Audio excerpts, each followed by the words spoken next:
والصلاة والسلام على من لا نبي بعده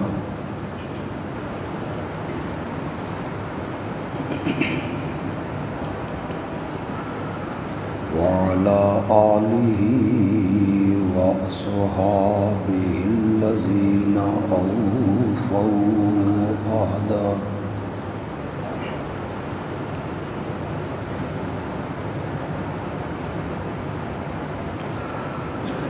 أما بعد فأعوذ بالله من الشيطان الرجيم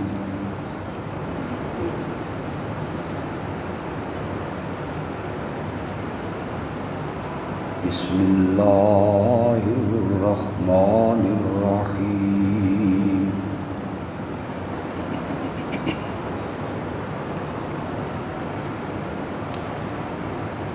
وَإِنْ كَانَ كَبُرَ عَلَيْكَ إِعْرَاضُهُمْ فَإِنِ اسْتَطَعْتَ أَنْ تَبْتَغِيَ نَفَقًا فِي الْأَرْضِ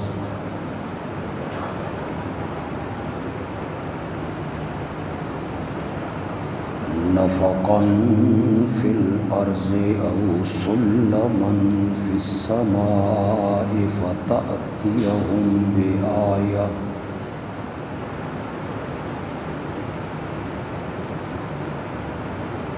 وَلَوْ شَاءَ اللَّهُ لَجَمَعَهُمْ عَلَى الْهُدَى فَلَا تَكُونَنَّ مِنَ الْجَاهِلِينَ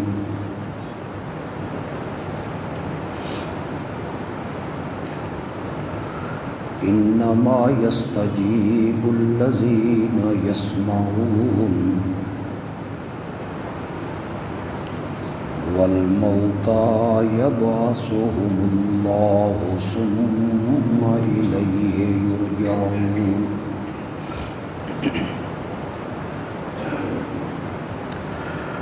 وَقَالُوا لَوْلَا نُزِّلَ عَلَيْهِ آيَةٌ مِّن رَّبِّهِ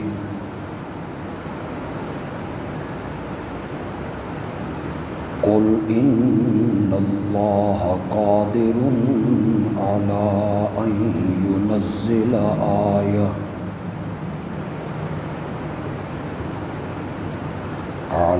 أَن يُنَزِّلَ آيَةً وَلَٰكِنَّ أَكْثَرَهُمْ لَا يَعْلَمُونَ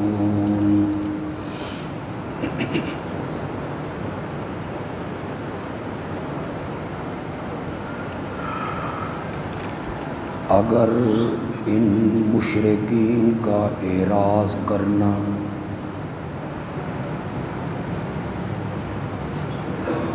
میرے پیارے پیغمبر آپ پر بھاری پڑتا ہے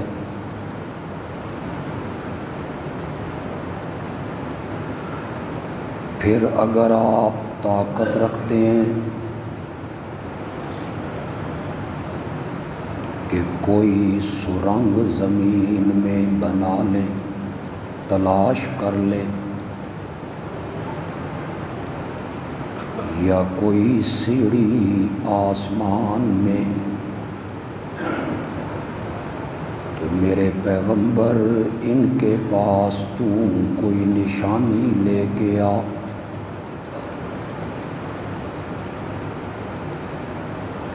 اگر اللہ چاہتا تو سب لوگوں کو ہدایت پہ اکٹھا کر دیتا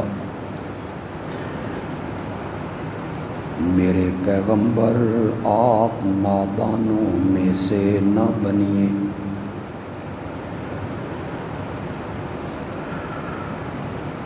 قبول تو وہی لوگ کرتے ہیں جو سنتے ہیں اور جو مردہ ہیں ان کو اللہ قیامت کے دن اٹھائے گا پھر اسی کی طرف وہ لوٹائے جائیں گے اور کفار کہتے ہیں کہ تم کیوں نہیں اتاری گئی اس نبی پہ کوئی نشانی اس کے رب کی طرف سے؟ آپ جواب میں کہیں بے شک اللہ نشانی کے اتارنے پر قادر تو ہے، لیکن ان میں سے اکثر حقیقت حال کو نہیں جانتے۔ اللہم صلی علی سیدنا و مولانا محمد النبی الامی وعلی آلہ واصحابہ وازواجہ واہل بیتہ وبارک وسلم ثم صلی علیہ۔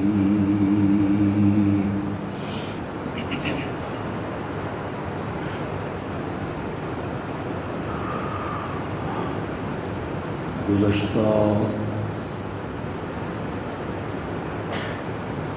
2-3 خطبات میں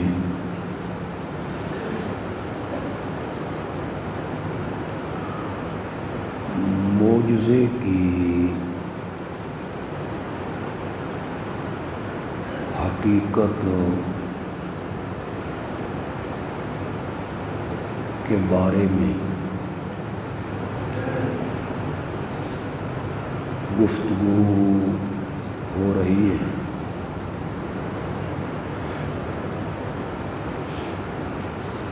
گزشتہ خطبے میں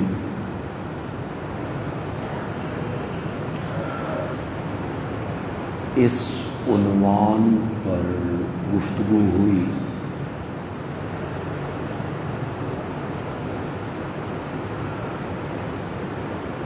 کہ اللہ ہر نبی کو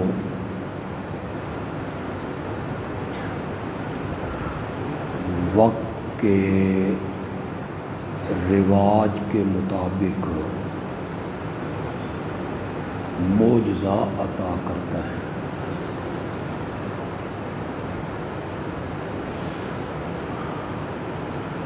حضرت موسیٰ علیہ السلام کے دور میں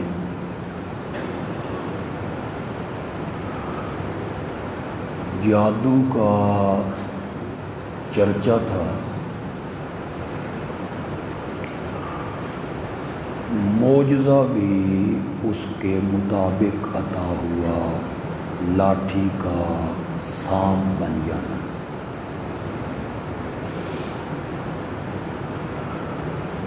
حضرت عیسیٰ علیہ السلام کے وقت میں حکمت طب کا زور تھا، چرچا تھا۔ اللہ نے انہیں معجزے بھی اس وقت کے مطابق دی۔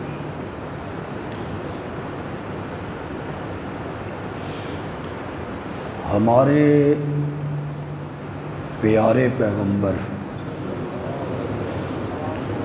حضرت محمد الرسول اللہ صلی اللہ علیہ وسلم جس وقت میں تشریف لائے،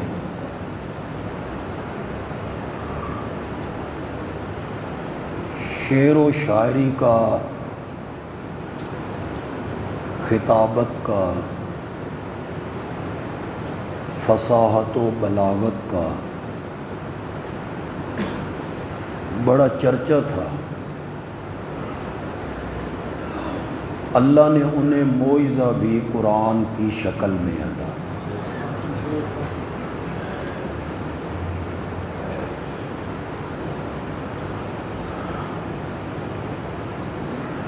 جن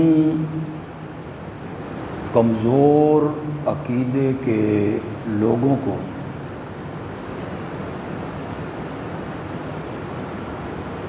انبیاء کے متصرف ہونے کا یقین ہونے لگا کہ اللہ کا نبی متصرف فی الامور ہے، شفا دینا، عطا کرنا، روزی کو بڑھا دینا، یہ نبی کے قبضے میں ہے، اختیار میں ہے۔ ان لوگوں کو یہ دھوکہ معجزے دیکھ کے ہوا۔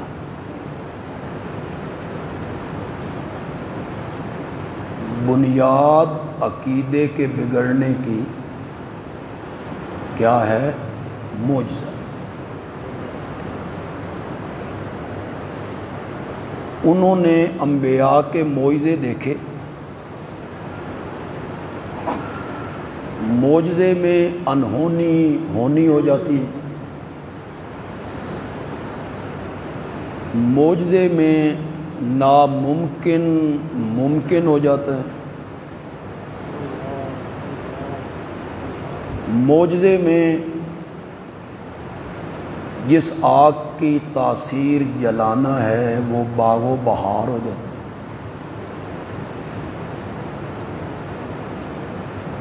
تخت ہوا میں اڑنے لگتے ہیں، انگلیوں سے چشمے جاری ہونے لگتے ہیں، سمندر راستہ دینے لگتے ہیں، پتھروں سے چشمے ابلنے لگتے ہیں، چند بندوں کا کھانا سینکڑوں بندے کھا کے اٹھ جاتے ہیں، ایک دودھ کا پیالہ 20 بندے پی جاتے ہیں۔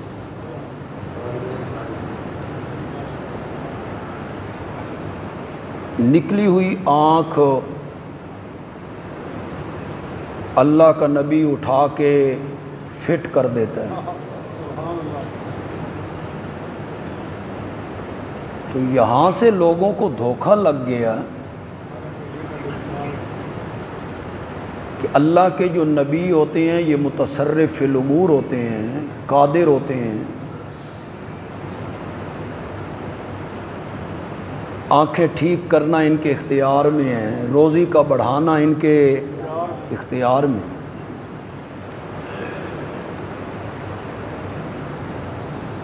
تو ان لوگوں کو دھوکہ لگا انبیاء کے معجزے دیکھ کے، یا اولیاء اللہ کی کرامتیں دیکھ کے۔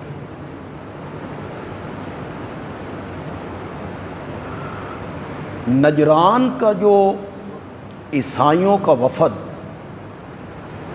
60 آدمیوں پر مشتمل تھا، جس میں کچھ ان کے علماء تھے، کچھ ان کے پیر و مرشد تھے، اور کچھ ان کی قوم کے سردار اور چودھری تھے۔ انہوں نے میرے نبی سے بحث و مباحثہ کیا، اور اس کا موضوع تھا کہ عیسیٰ الہ ہے۔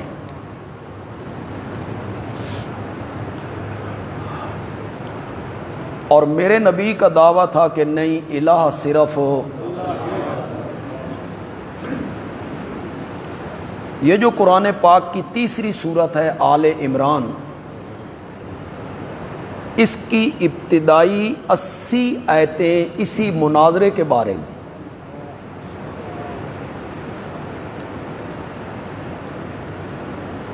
شروع اس سورت کو کہاں سے کیا؟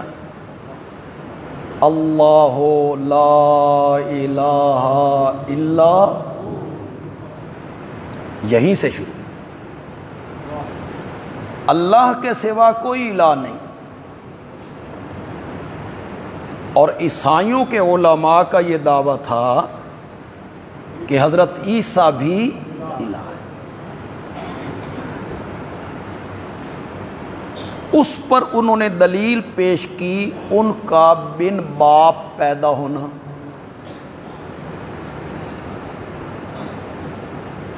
یہاں سے انہیں دھوکہ لگ گیا۔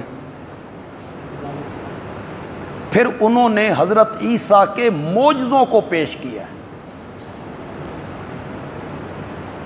کہ وہ مٹی کے پرندے بناتے، پھونک مارتے اور وہ سچ مچ کا پرندہ بن جاتا، کوڑ کے مرض والے کو ہاتھ پھیرتے درست ہو جاتا، مادر زاد نابینا بینا ہو جاتا، مردے زندہ ہو جاتے۔ تو یہ اختیار ہے نا، وہ متصرف فی الامور ہیں، قادر ہیں، کسی کو شفا بخشنا ان کے ہاتھ میں ہے، مٹی کے پرندے بنا کے سچ مچ کے پرندے بنانا ان کے بس میں ہے، مادر زاد نابیناؤں کو آنکھیں فراہم کرنا ان کے اختیار میں ہے، کسی کو مار دیں کسی کو زندہ کریں ان کے قبضے میں۔ یہ دلائل پیش کیے عیسائیوں نے حضرت عیسیٰ کی الوہیت پر اور معبودیت پر۔ قرآن نے اس کا جواب دیا کہ حضرت عیسیٰ علیہ السلام نے جتنے کام کیے، ہر کام کرتے ہوئے وہ کہتے تھے بِإِذْنِ اللہ، کس کے حکم سے؟ جتنے لوگوں کو انبیاء کے متصرف ہونے پر دھوکہ لگا، انہیں دھوکہ لگا نبیوں کے معجزے دیکھ کے۔ بس یہی حقیقت آپ کو سمجھانا چاہتا ہوں، بنیاد صحیح ہو جائے گی، انشاءاللہ عقیدہ درست ہو جائے گا، آپ کو کوئی دھوکہ نہیں دے سکے۔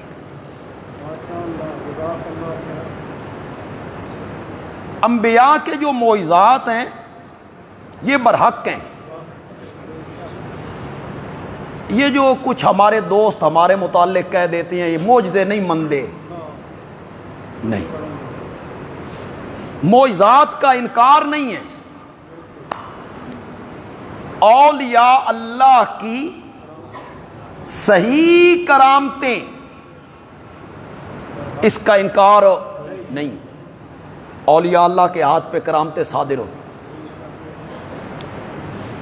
حدیث میں اس کے واقعات بھی موجود ہیں۔ نبی کے ہاتھ پہ معجزہ صادر ہوتا ہے اور ولی کے ہاتھ پہ کرامت صادر۔ یہ جو آج آپ کوئی انہونی ہونی دیکھ لیتے ہیں، ایک عجیب واقعہ آپ کی نظر سے گزرتا ہے تو آپ پکار اٹھتے ہیں معجزہ ہی ہو گیا جی، معجزہ نہیں، معجزہ نبیوں پر ختم، اب کرامت ہے، غیر نبی کے ہاتھ پر جو ایسی چیز صادر ہو جائے گی اس کو کیا کہیں گے؟ کرامت، معجزہ نہیں ہے وہ، معجزہ صرف نبی کے ہاتھ پہ صادر ہوتا ہے، غیر نبی کے ہاتھ پر کوئی ایسی بات صادر ہو جائے تو وہ کرامت ہے، اس کا قطعاً انکار نہیں، نہ انبیاء کے معجزات سے انکار ہے، نہ بزرگان دین کی صحیح کرامات سے انکار ہے، لیکن آپ یقین کریں، یقین نہیں آتا تو علماء سے تحقیق کریں کہ ہم اہل سنت کی عقائد کی جتنی کتابیں ہیں جن میں عقائد پر بحث ہوتی ہے، اللہ کے بارے میں کیا عقیدے رکھنے چاہیے، انبیاء کے بارے میں کیا عقیدے رکھنے چاہیے، قیامت کے بارے میں کیا عقیدے رکھنے چاہیے، قبر کے عذاب ثواب کے بارے میں کیا عقیدے رکھنے چاہیے، عالم برزخ کے بارے میں کیا نظریہ رکھنا چاہیے، حوض کوثر کیا ہے، پل صراط کیا ہے، یہ ساری بحثیں ان کتابوں میں موجود ہیں۔ ان میں لکھا ہوا ہے کہ معجزے کا فاعل اللہ ہے، معجزہ فعل نبی کا نہیں، معجزہ فعل کس کا ہے؟ اس میں ہاتھ نبی کا ہے، اختیار اور مرضی کس کی ہے؟ اگر قرآن نے کسی جگہ پہ کسی معجزے یا کرامت کا نسبت اس ولی کی طرف یا نبی کی طرف کی ہے تو وہ مجازن ہے، حقیقتاً نہیں ہے، اس لیے کہ صادر اس کے ہاتھ پہ ہو رہا ہے تو مجازن نسبت اس کی طرف کر دی، ورنہ حقیقت میں معجزہ ہو یا کرامت ہو اس میں ہاتھ نبی اور ولی کا ہے، اختیار اور مرضی کس کی ہے؟ کئی دفعہ آپ کے سامنے بیان کر چکا ہوں، جمعے پہ کچھ نئے لوگ آ جاتے ہیں تو وہ نئے لوگ آئیں، ان میں سے ایک کے عقیدے کی بھی اصلاح ہو جائے تو ہماری نجات کے لیے کافی ہو جائے۔ مقصد تو سمجھانا ہے، ضد نہیں ہے، ہٹ دھرمی نہیں ہے، زج کرنا نہیں ہے، ہٹ کرنا نہیں ہے، فتویٰ لگانا نہیں ہے، یہ مقصد نہیں ہے، اس لیے کہ یہ بڑی مقدس جگہ ہے، اس کے تقدس کا ایک عالم کو لحاظ رکھنا چاہیے۔ اگر ایک عالم منبر رسول پر غیر سنجیدگی کا مظاہرہ کرتا ہے وہ عالم نہیں ہے، جاہل ہے، یہ جاہلوں کا کام ہوتا ہے۔ کوئی نیا میرا بھائی آیا ہے اور اسے میری بات بڑی عجیب لگی ہے کہ معجزہ نبی کے اختیار میں نہیں ہوتا، اس میں مرضی نبی کی نہیں ہوتی، ہاتھ نبی کا ہوتا ہے، یہ بات اسے عجیب لگی ہے۔ اگر وہ ضد ساری نکال دے، ہٹ دھرمی ختم کر دے تو میں ایک چھوٹی سی دلیل دیتا ہوں، جس دلیل کا اسے پتہ بھی ہے، نئی بھی نہیں ہے، اس کی طرف توجہ اس نے کبھی نہیں کی۔ توجہ ہے آپ کی؟ اگر معجزہ نبی کے ہاتھ میں ہے،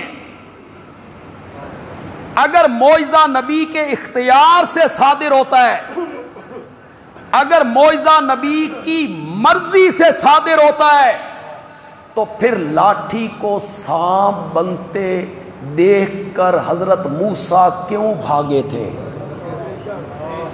بتاؤ، تسلی کرو ہماری۔ ان کے ہاتھ سے لاٹھی زمین پہ آئی، کیا بن گئی؟ اپنی مرضی سے بنایا تھا، اپنے اختیار سے بنایا تھا، مرضی سے بنایا تھا تو پھر بھاگنا کیوں؟ اگر اس میں اختیار حضرت موسیٰ کا تھا تو پھر ڈرنا کیوں؟ اٹھاؤ نا قرآن۔ حضرت موسیٰ بھاگ کھڑے ہوئے، قرآن کہتا ہے وَلَمْ يُعَقِّبْ، میرا نبی پیچھے مڑ کے نہیں دیکھتا تھا، پیچھے سانپ ہے، وہ پیچھے پیچھے ہے، پیچھے مڑ کے نہیں دیکھتے۔ اللہ نے کہا لا تخف، ڈریے نہیں، اسے پکڑیے۔ آپ میں اگر عربی کے ساتھ معمولی سی شدھ بدھ آپ کو ہے، لفظ میں پڑھتا ہوں جو قرآن نے استعمال کیے، سورۃ طٰہٰ میں کیے، قرآن کہتا ہے اس سانپ کو پکڑیے، سنعیدھا، سنعیدھا جمع متکلم کا صیغہ ہے، جمع متکلم کا صیغہ ہے، مزہ تو عربی میں ہی ہے لیکن ترجمہ کروں گا اس میں بھی لطف پیدا کر دوں گا۔ سنعیدھا، سنعیدھا سیرتھا الاولی، پکڑنا تیرا کام ہے اور پہلی حالت پہ لوٹانا ہمارا کام ہے۔ پڑھیے قرآن، سنعیدھا سیرتھا الاولی، اسے پہلی حالت پہ لے آنا ہم لائیں گے، اس کو ہم لائیں گے۔ معجزے کا انکار نہیں ہے لیکن معجزے بیان کر کے اختیار ثابت کرنا، جنہ جنہ لوگوں نے نیند آ رہی ہے تھوڑا جا پڑھو اعوذ باللہ من الشیطان الرجیم، شیطان نو بھجاؤ اور تھوڑا سا جاگو، ہون تے راتاں ایڈیاں لمبیاں بندے پاسے مار مار کے تھک جاندے ہیں۔ چلو گرمیوں میں تو ہے بھائی، رات چھوٹی ہے، رات ذرا جلدی سویا کریں۔ معجزے کا انکار نہیں ہے لیکن معجزہ بیان کر کے اختیار ثابت کرنا، معجزہ بیان کر کے نبی کی قدرت ثابت کرنا یہ غلط ہے۔ دونوں، یہ تو آپ بیان کرتے ہیں 10 آدمیوں کا کھانا 300 بندے کھا گئے، واقعی میرے نبی کا معجزہ ہے۔ حضرت جابر کے گھر میں ہوا، انہوں نے تو 6-7 بندوں کا کھانا پکایا تھا، تھوڑا سا گوشت تھا ہنڈیا میں تھا، میرے نبی کئی بندوں کو لے کے آ گئے۔ حضرت جابر بھی گھبرائے،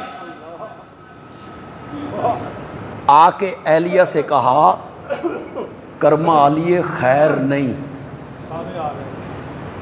کہ کیا ہوا؟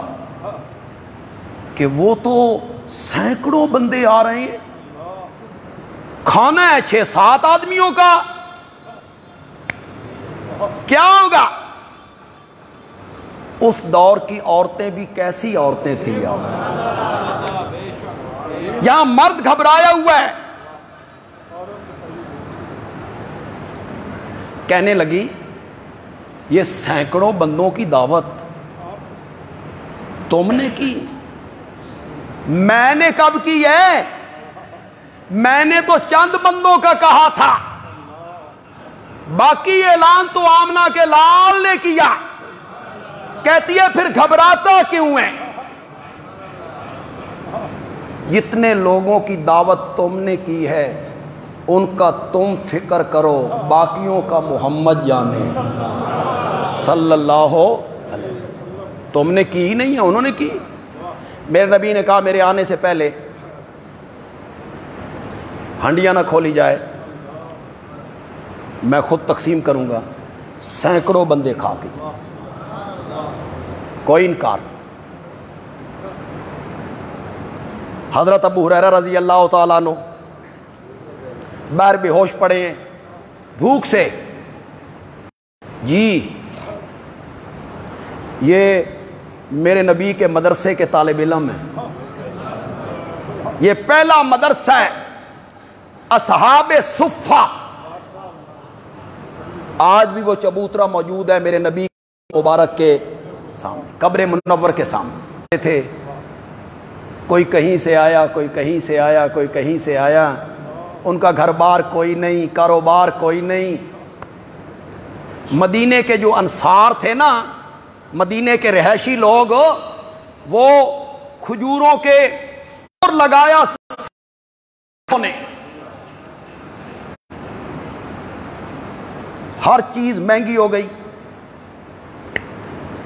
جانوراں دیاں کھلاں سستیاں ہو گئی، باقی ہر چیز آسمان پہ چلی۔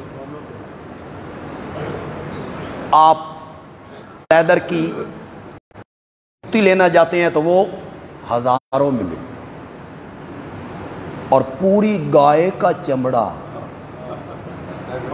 400 کا بل. ہر چیز مہنگی، یہ سستا ہو گیا. ضرب لگائی گئی مدارس کو، 9 لاکھ روپے کی بنی. کتنی؟ وہ بھی نقد نہیں. اگر سن 2004 کا ریٹ لگتا نا، آج سے 17 سال پہلے کا، اگر آپ تصور کر سکتے ہیں، آپ جو لوگ ہمارے معاون ہیں، آپ اچھی طرح جانتے ہیں کہ آپ کتنی زکوٰۃ دیتے ہیں. آپ کو پتہ ہے، لاکھ دیتے ہیں، 50,000 دیتے ہیں، 2 لاکھ دیتے ہیں، آپ جانتے ہیں. 7 لاکھ روپیہ عملے کی تنخواہ اور طلباء کا مہینے کا وظیفہ ہے. کتنا؟ 7 لاکھ روپے.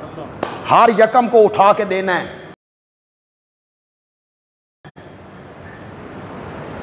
$2.5 لاکھ روپیہ بجلی کا بل ہے. کتنے ہو گئے؟ اتنے تھوڑا حساب جڑا ہو رہ گیا. کتنے ہو گئے؟ 9.5 لاکھ روپے یوں اٹھا کے دینے ہر یکم کو. اور یکم آتے ہوئے کتنی دیر لگتی ہے؟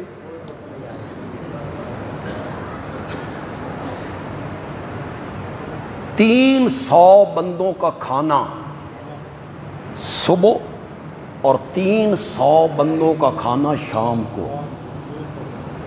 بالکل ہی تسا حیران نہیں ہوئے. ایک گھر 5-6 بندیاں دا پکاندے ہو، لگدا پتہ کہ نہیں لگدا؟ اور کتنے بندوں کا کھانا؟ 300 آدمیوں کا کھانا صبح، 300 کا شام. پھر ان کا علاج، معالجہ. منشا میرے رب کی، کیا تمہاری یونیورسٹیاں اور کیا تمہارے کالج ہیں اور کیا تمہارے سکول ہیں، یہ جو پرائیویٹ سکول ہیں جس میں تم تعلیم بیچتے ہو، وردی کی شکل میں بیچتے ہو، کتابوں کی شکل میں بیچتے ہو، کاپیوں کی شکل میں بیچتے ہو. امتحان کے کاغذ، پہلی جماعت کے لڑکے نے امتحان دینا ہے، اس دے کاغذاں دی 500 فیس ہے جی. بیچتے ہو تم تعلیم. فیسیں تمہاری کیا ہے؟ 5,000. کلاس ایئر کولر بھی کوئی نہیں. تم نے تعلیم بیچی. ہمارے پاس آؤ. ہمارا جو دارالحدیث ہے جس میں حدیث پڑھائی جاتی ہے، وہ اس میں اے سی لگا ہوا.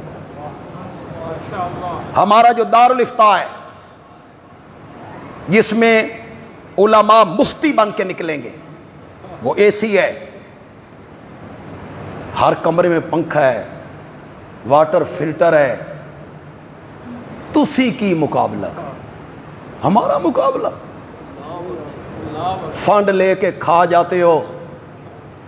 سکول کرسی ہے تے میز کوئی نہیں، میز ہے تے کرسی. بچوں کے پینے کے لیے پانی کا تم انتظام نہیں کر سکتے ہو. بچے پانی بھی گھر سے لائیں. 9.5 لاکھ روپیہ یوں اٹھا کے دینا، بدن کانپ جاتا ہے. خدا گواہ ہے، ہمیں کوئی پتہ نہیں کہاں سے آ رہا ہے، کہاں جا رہا ہے. پھر لگتا ہے کہ میرے رب کی منشا یہ ہے کہ یہ مدرسے قائم رہنے چاہیے. اللہ کا فضل ہے نا، اور کیا ہے. ورنہ تم ایک پرائمری سکول حکومتی مدد کے بغیر چلا کے دکھاؤ نا. ایک سکول چلا کے دکھاؤ، نہیں چلا سکتے ہو. اور یہاں اتنے، یہ تو ہمارا مدرسہ ہے 300. کراچی میں آپ جائیں، طلبہ کی تعداد 6,000 بچوں کا کھانا صبح پک رہا ہے، 6,000 کا شام کو پک رہا ہے. کام چل رہا ہے. کبھی نہیں رکا، اللہ آئندہ بھی نہیں روکے گا انشاءاللہ۔ یہ زج کرنا، اس طرف سے بند کر دو، اس طرف سے فنڈ بند کر دو، جو لوگ تعاون کر رہے ہیں ان کے نام لو تاکہ ان کو منع کیا جائے، نہیں روک سکتے ہو، یہ اللہ کے دین کا کام ہے، اس نے چلنا ہی چلنا ہے انشاءاللہ، جاری رہنا ہے اس میں۔ حضرت ابو ہریرہ بے ہوش پڑے تھے، کہہ یہ رہا تھا ان طالب علموں کے لیے کھجوروں کا انتظام کون کیا کرتا تھا؟ مدینے کے لوگ۔ یہ پرانا طریقہ چلا آ رہا ہے، لوگ علم آ کے پڑھیں اور مقامی لوگ ان کی کیا کریں؟ خدمت کریں، ان کے کھانے پینے کا انتظام کریں۔ حضرت ابو ہریرہ کہتے ہیں میں بے ہوش پڑا تھا، حضرت ابوبکر گزرے، میں نے ایک آیت کا معنی پوچھا جس کا مفہوم یہ تھا کہ بھوکوں کو کھانا کھلایا کرو، میں سمجھے ابھی سمجھ جان گے، انہوں نے معنی بتایا چلے گئے۔ حضرت عمر آ گئے، میں نے معنی پوچھا، انہوں نے معنی دسیا، ٹر گئے۔ آمنہ کے لال آ گئے، میں نے آیت کا معنی پوچھا، نبوت کے چہرے پہ مسکراہٹ آئی، میرے نبی نے فرمایا اللہ کا جون، لگدا بھوک لگی ہے، چل میرے ساتھ۔ ابو ہریرہ کو ساتھ لیے۔ اب میں کچھ وقت کے لیے نبی اور امتی کا ذکر نہیں کروں گا، میں پیر اور مرید کا ذکر کروں گا، پیر اور مرید کا ذکر کروں، سمجھیں گے آپ کہ یہ میں کیوں کر رہا ہوں۔ جب مرید کو لائے نا تو مرشد نے اپنے گھر بندہ بھیجا، کوئی چیز کھانے کی ہو تو بھیجو، میرے مرید نو بھوک لگی ہوئی۔ پیر صاحب نے کہاں بندہ بھیجا؟ شاباش شاباش، مرشد ایسے ہوتے ہیں، پیر ایسے ہوتے ہیں۔ مرشد نے گھر بندہ بھیجا، دودھ کا ایک پیالہ آیا، حضرت ابو ہریرہ خوش ہو گئے، بھوک مٹے گی۔ میرے نبی نے فرمایا ابو ہریرہ صفہ کے سارے طالب علموں کو بلا کے لا۔ میں نے دل میں سوچا پیالہ ایک ہے، وہ 20 بندے ہیں، یہ تو قطرہ قطرہ بھی نہیں آئے گا، تو میں نے سوچا شروع تے میرے کول ہی کرنا نے، یہ بچ گیا تھے بھی پی لین گے۔ جب وہ آ گئے تو آپ نے مجھے کہا ابو ہریرہ انہاں نو پوا، میں نے پلایا، سارے پی گئے، پیالے میں ایک گھونٹ کی کمی نہیں آئی۔ پھر میرے آقا نے کہا ابو ہریرہ پی، میں نے پیا، آپ نے فرمایا اور پی، میں سیر ہو گیا، رج گیا۔ سب سے آخر میں مرشد نے پیا، پتہ نہیں سمجھو کہ نہیں سمجھے گا۔ پیر ایسے ہوتے ہیں، پہلے مریدوں نے پیا، سب سے آخر میں۔ یہ واقعہ بیان کر کے اس سے یہ ثابت کرنا کہ دودھ میں برکت ڈالنا، دودھ کو بڑھا دینا، روزی کو بڑھا دینا، یہ نبی پاک کے اختیار میں ہے، یہ غلط ہے۔ اور اس کی میرے پاس ایک بڑی سادہ سی دلیل ہے، کوئی علمی دلیل نہیں ہے، بڑی سادہ سی دلیل ہے، آپ کا ضمیر، آپ کا دل اسے انشاءاللہ تسلیم کرے گا۔ بولیے گا، جتنے نوجوان بیٹھے ہو، پڑھے لکھے لوگ بیٹھے ہو، بولیے گا، کیا آپ نے تاریخ و سیرت کی کتابوں میں یہ نہیں پڑھا کہ میرے آقا کے گھر کے چولہوں میں ایک ایک مہینہ تک آگ؟ پڑھا ہے؟ بولو، زور سے بولو، سنا ہے علماء سے؟ اہلیہ کے پاس کوئی چیز نہیں، ایک ایک مہینہ چولہے میں آگ نہیں جلتی، بندیالوی کی جرت نہیں کہ بندیالوی یہ کہہ سکے پناہ میرے رب کی، تم میں جرت ہے تو کہو، بولو، تم میں جرت ہے تو بولو کہ روزی کا بڑھانا یہ نبی پاک کے اختیار میں تھا، جان بوجھ کے بیویاں نو بھکھا رکھیا، بولو، اس کا تصور کرنا بھی کفر ہے، ایسا تصور کرنا نبوت کے بارے میں کیا ہے؟ کفر ہے۔ آنکھیں دونوں کھلی رکھو، معجزے بھی بیان کرو، ساتھ یہ بھی بیان کرو، اختیار میں ہوتا تو بیویوں کے چولہے ٹھنڈے۔ اس پر میں کتنی دلیلیں دیتا چلا جاؤں، کتنے دلائل پیش کرتا چلا جاؤں کہ معجزہ برحق ہے، لیکن معجزے میں ہاتھ نبی کا ہے، مرضی اور اختیار کس کا ہے؟ نبی کا اختیار نہیں۔ قرآن نے اس کو ثابت کی۔ کرامت، چلو اس میں کرامت بھی آ جائے گی، معجزہ بھی آ جائے گا، یہ اسی وقت ابھی میرے ذہن میں آئی یہ بات۔ حضرت مریم نبی تو نہیں ہے نا، کوئی عورت نبی نہیں، عورتیں نبی کی مائیں ہوئی، انہوں نے نبی جنے، مرد ہی نبی ہوئی۔ مریم بھی بڑی منتوں سے سمائتوں سے پیدا ہوئی، ان کی ماں نے کہا تھا انی نظرت للرحمن، میں نے نظر مانی ہے کس کے لیے؟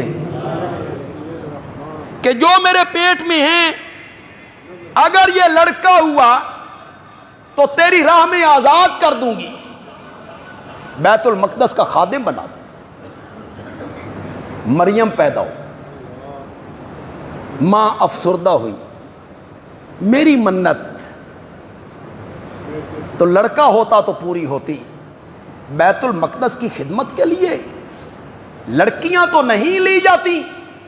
اللہ نے فرمایا، قرآن نے اس کو ذکر کیا، اللہ نے کہا مریم کی ماں تیرا مانگا ہوا بیٹا میری دی ہوئی بیٹی کا مقابلہ نہیں کر سکتا۔ حضرت زکریا ان کے خالو ہیں، مریم کے خالو ہیں، تو یہ بیت المقدس کے لیے وقف ہونے لگی، تو وہ جو بیت المقدس کے خادم تھے ہر ایک کا خیال تھا مجھے ملنی چاہیے، میں کفالت کروں، میں پرورش کروں۔ حضرت زکریا کی کفالت میں حضرت زکریا کام کاج کے لیے باہر نکل جاتے ہیں تو کمرے میں مریم موجود ہیں، یہ بچی ہے، آئے نا ایک قدم دروازے کے اندر، ایک قدم دروازے سے باہر، سامنے دیکھا مریم کے سامنے بے موسمے پھل پڑے ہوئے۔ حضرت زکریا نے کہا انا لک ھذا، یہ کہاں سے آئے؟ دنیا کی کسی منڈی میں بکتے نہیں، تیرے کولوں کنجی آئے؟ انہاں دا موسم کوئی نہیں، تیرے پاس کیسے آئے؟ مریم نے کہا میں نیک بچی ہوں، یہ میرے اختیار میں ہے، جب چاہوں منگوا لوں۔ نہیں، اٹھائیے قرآن، قالت، چھوٹی بچی نے جواب میں کہا ہوا من عند اللہ، یہ وہاں سے آئے ہیں جو موسموں کا پابند۔ تو یہ مریم کی کیا تھی؟ کرامت تھی۔ یہ حضرت مریم کی کیا ہے؟ کرامت ہے، اور کرامت اس میں ان کا اختیار اور مرضی نہیں، وہ خود کہہ رہی ہیں ہوا من۔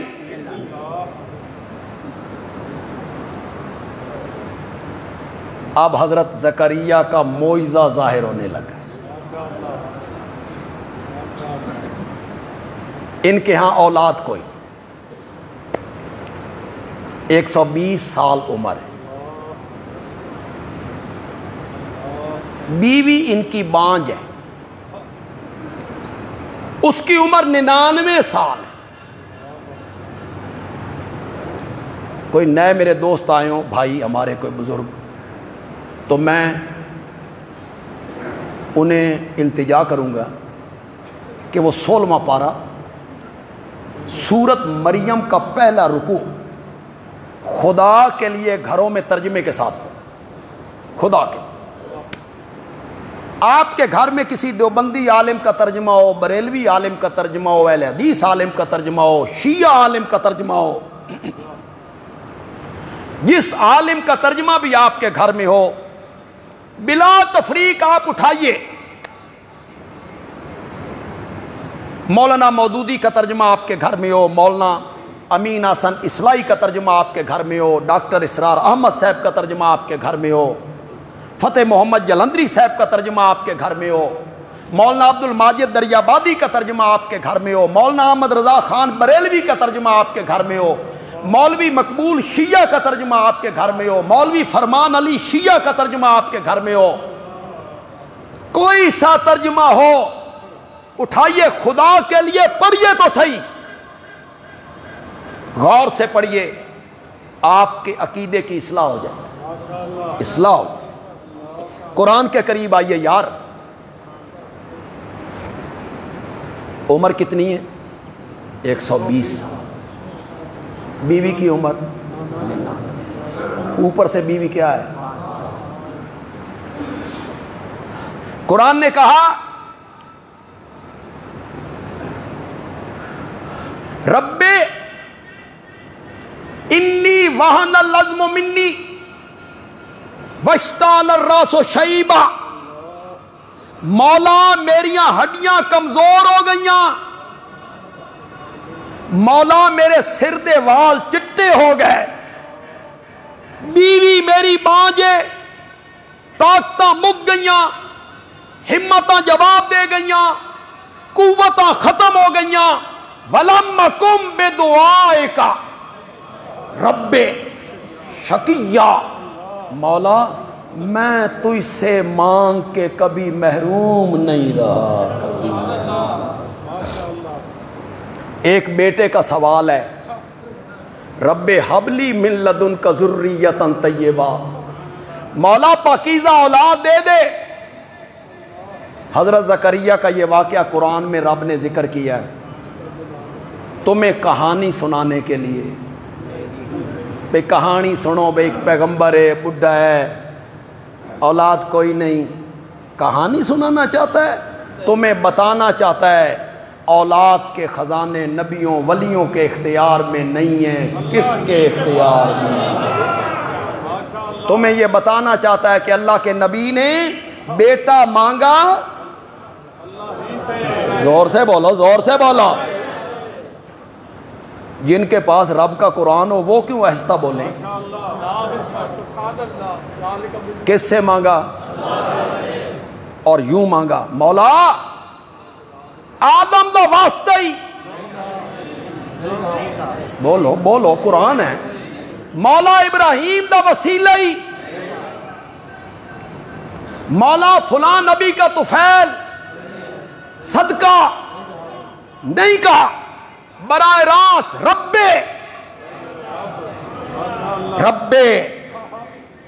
حبلی من لدنک ذریۃ طیبہ، اولاد کے لیے درخواست اور دعا کس کے آگے ہونی چاہیے؟ یہ قرآن ہے۔ ایک بیٹے کا سوال ہے، اللہ نے کہا یا زکریا انا نبشرک بغلام اسمہ یحییٰ، صدقے جامع قرآن تے اللہ قرآن کے قریب لائے یار آپ کو، اللہ آپ کو قرآن کی سمجھ عطا کرے، اللہ تواڈی جان سیف الملوک تو چھڑا دے، اللہ تواڈی جان وارث شادی ہیر تو چھڑا دے۔ فلاں بزرگ کو خواب آیا تھا، فلاں کتاب میں لکھا ہوا ہے، اللہ تمہاری جان چھڑا دے، اللہ تمہیں قرآن سے جوڑ دے، قرآن سے اللہ جوڑے تمہیں۔ اللہ نے کہا میرے زکریا گھٹ منگیئی، ظرف کے مطابق مانگے، دامن کے مطابق مانگے، میں نے رحمت کے مطابق دینا ہے، تو نے صرف بیٹا مانگا، میں بیٹا بھی دوں گا، آسمانوں سے نام رکھ کے دوں گا، بڑا ہو جائے گا تو اس کے سر پہ نبوت کا تاج بھی پہنا دوں گا۔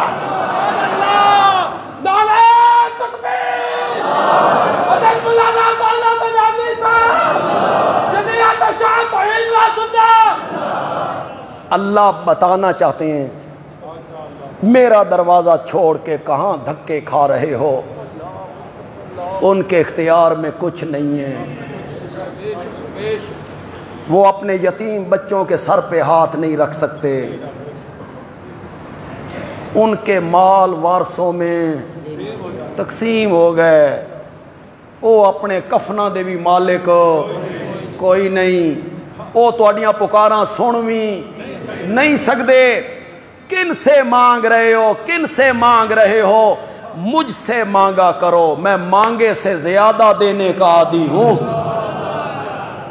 تم مانگتے کم ہو، میں تمہیں زیادہ عطا کر دیا کروں۔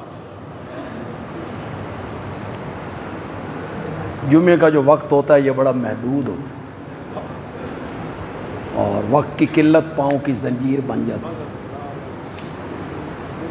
توحید بیان ہو تو مزہ تو آتا ہے نا، دل کو سرور آ جاتا ہے۔ اللہ ہمیں اس سے وابستہ رکھے۔ آپ میری زندگی کے لیے دعا کریں، میں آپ کی زندگی کے لیے دعا کروں۔ کیڑے کوئی جمعے مکڑ لگے ہوئے نہیں، تو آپ ذرا جلدی آئیں گے تو یہیں سے شروع کر لیں گے، اگلے جمعے انشاءاللہ یہیں سے شروع کر لیں گے۔ ایک دو اعلان ہے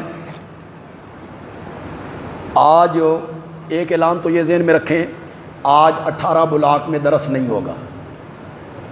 آج 18 بلاک میں درس ہوتا ہے ہمیشہ جمعے کو مغرب کے بعد، وہ آج نہیں ہوگا، اس کی جگہ عائشہ مسجد میں ایک پروگرام ہے، لیکن وہ ہے عشاء کے بعد، یہ ذہن میں رکھیں، مغرب کے بعد نہیں ہے بلکہ عشاء کے بعد، عائشہ مسجد کمبو کالو،